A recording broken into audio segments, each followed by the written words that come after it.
Module 14, Green Bonds and Capital Markets. There is a sum of money in the world so large it's hard to picture. The pensions, the insurance reserves, the sovereign savings funds, the great slow rivers of capital that have to be invested somewhere, patiently, for decades. Trillions upon trillions of dollars. If even a modest fraction of that turned toward climate projects in developing countries, the financing gap you've heard about across this course would look very different. The instrument that connects those enormous pools of savings to a solar farm or a resilient railway is one of the oldest and least glamorous tools in finance: the humble bond. This module is about how that pipe works and how it gets painted green. By the end of this module, you'll understand what a bond actually is in plain terms, what makes a bond green or sustainability-linked, and why a developing country government might issue one, along with the trap of greenwashing that shadows the whole field. Let's begin with the bond itself, because if finance is a new language to you, this is one of its most important words.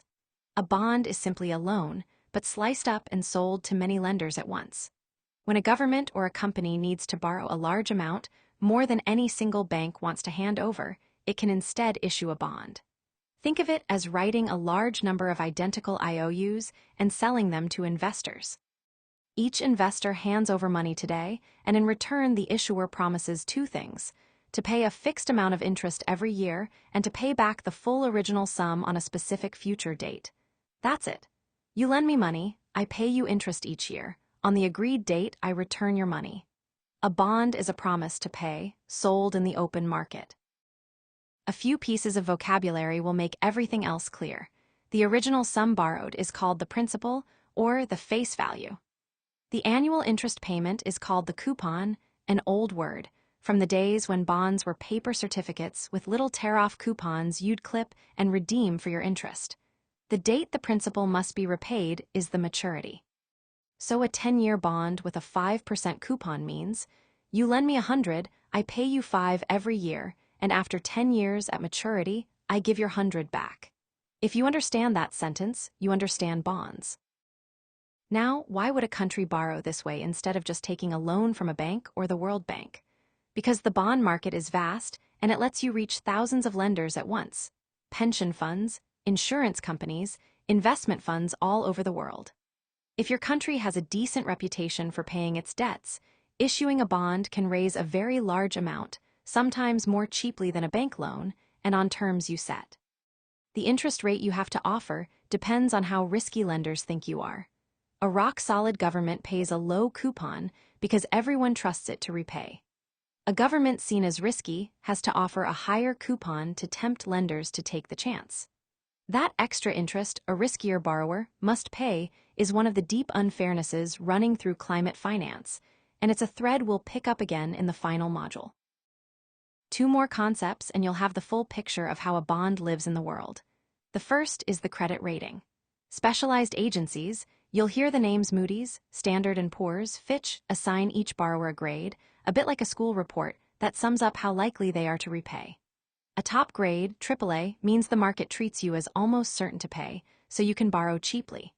A low grade means the market demands a high coupon to compensate for the risk.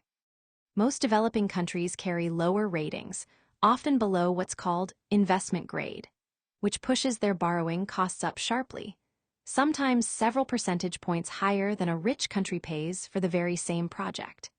That gap is not a judgment about the project's climate merit. It's a judgment about the country, and it means a developing country often pays far more to borrow for a solar farm than a wealthy country would. Hold onto that unfairness, because it drives much of the reform debate in the final module.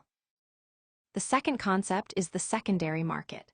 When you buy a bond, you're not necessarily locked in until maturity. You can sell it on to another investor before then.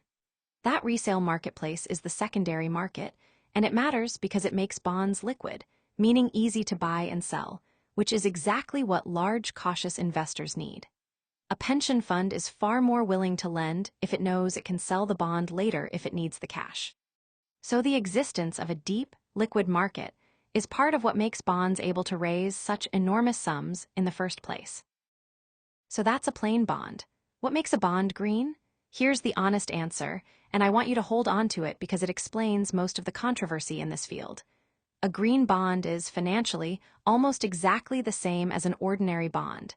Same coupon, same maturity, same promise to repay. The only difference is a commitment about what the money will be used for.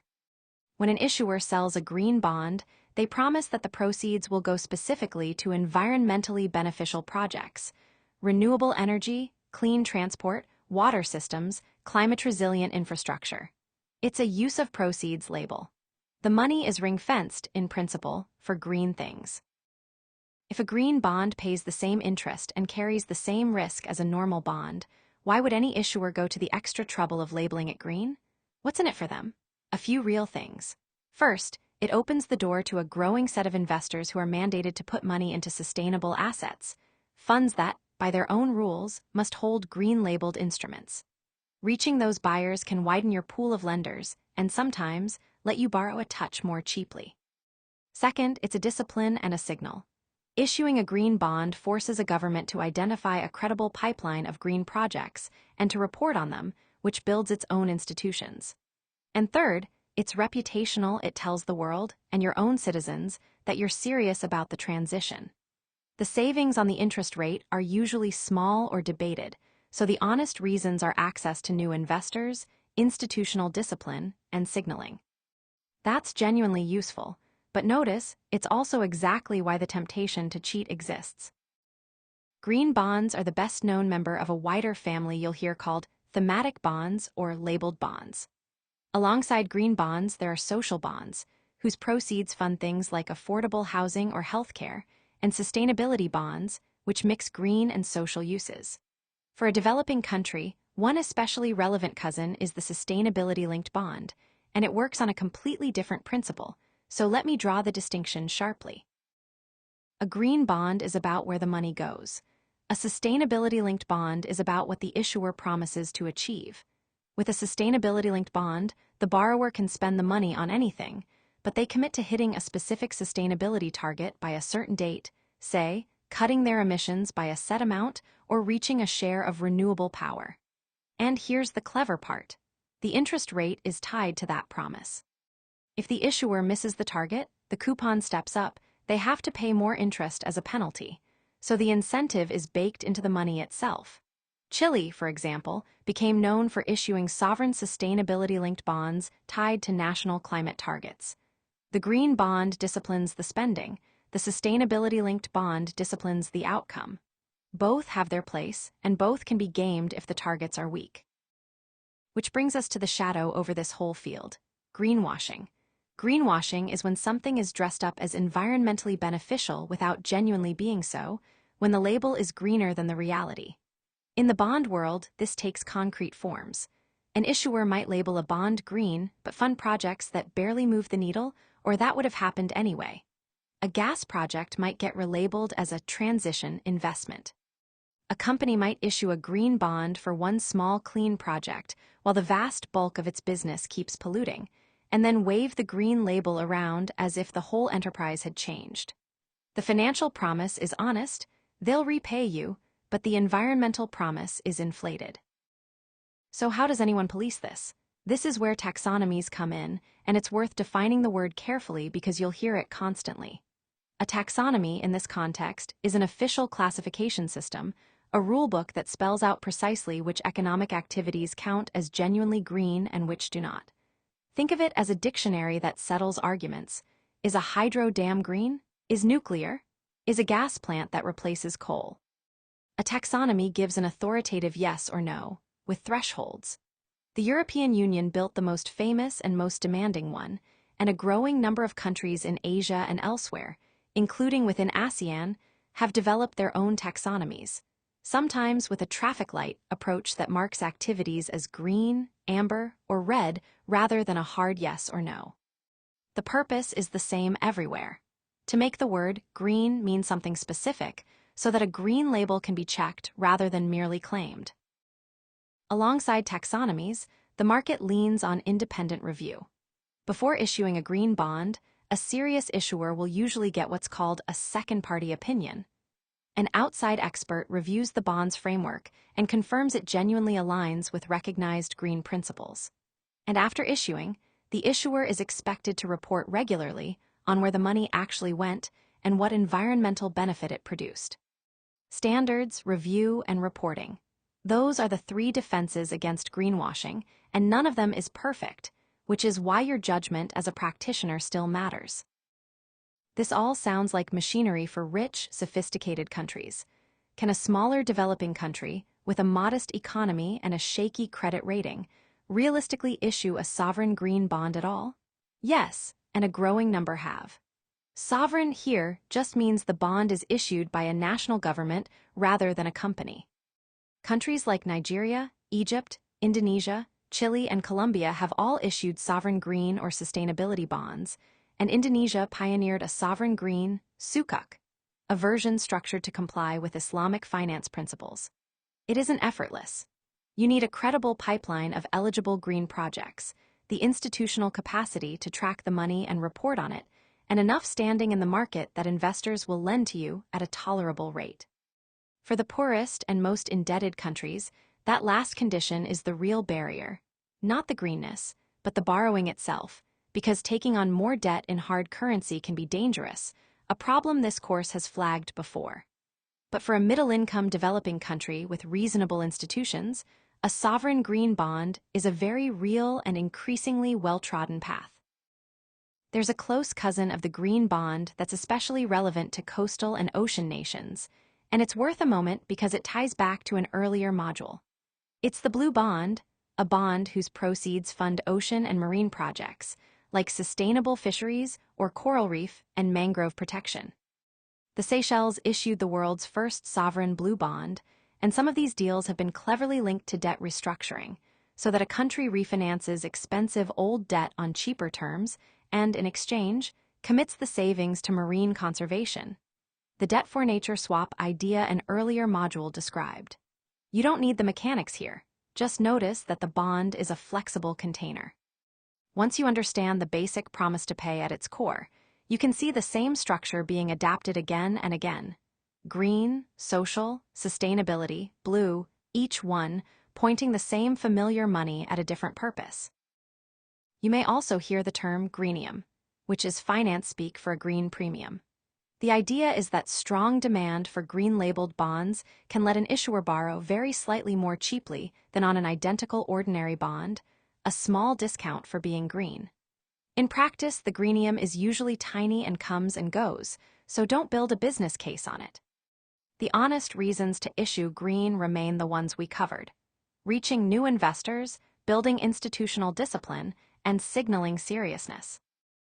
Let me say a word about who actually buys all these bonds, because it reframes the whole picture. The buyers are what we call institutional investors, the large organizations that invest other people's money at scale. Pension funds investing the retirement savings of millions of workers. Insurance companies holding reserves against future claims. Sovereign wealth funds managing a nation's savings. Asset managers running enormous investment funds. These institutions control the trillions I mentioned at the start, and crucially, many of them are long-term investors. A pension fund has to pay out over decades, so it wants stable, long-dated assets. In principle, that's a beautiful match for climate infrastructure, which also pays off slowly over decades. A wind farm or a resilient water system is exactly the kind of long, steady asset a pension fund should love. So why doesn't that ocean of institutional money simply pour into developing country climate projects and end the crisis? Because these investors are cautious and rule-bound with other people's money, and they see developing country projects as risky currencies, risky politics, risky regulations, and often too small to bother with. A pension fund managing tens of billions can't be troubled to assess a $5 million mini-grid in a rural province. The effort is the same as for a huge deal, but the reward is tiny. This is the deep problem the earlier modules on blended finance and de-risking were circling. The money exists, and the projects exist, but the bridge between them is missing. Green bonds are one plank of that bridge, a way to bundle many projects into a single large, familiar, tradable instrument that an institutional investor can actually buy. That's their real promise for the developing world. Not magic, but a standard package that lets big, cautious money reach places it otherwise wouldn't. So, to bring it together, a bond is just a loan sliced up and sold to many investors, with a promise to pay annual interest, the coupon, and to return the principal at maturity. A green bond is an ordinary bond with a promise about what the money funds. A sustainability-linked bond instead ties the interest rate to whether the issuer hits a climate target. Taxonomies, independent review, and reporting are the defenses against greenwashing, the ever-present risk that the label is greener than the truth. Sovereign green bonds are a real and growing option for developing country governments with credible project pipelines and the institutions to report honestly. And the ultimate audience is the vast, cautious world of institutional investors, whose trillions could transform climate finance if only the risks could be bridged. Here's the bridge to what comes next. We've now surveyed the instruments and the markets, carbon credits, bonds, funds, loans, guarantees. But knowing that the money exists is not the same as getting it to land in your project.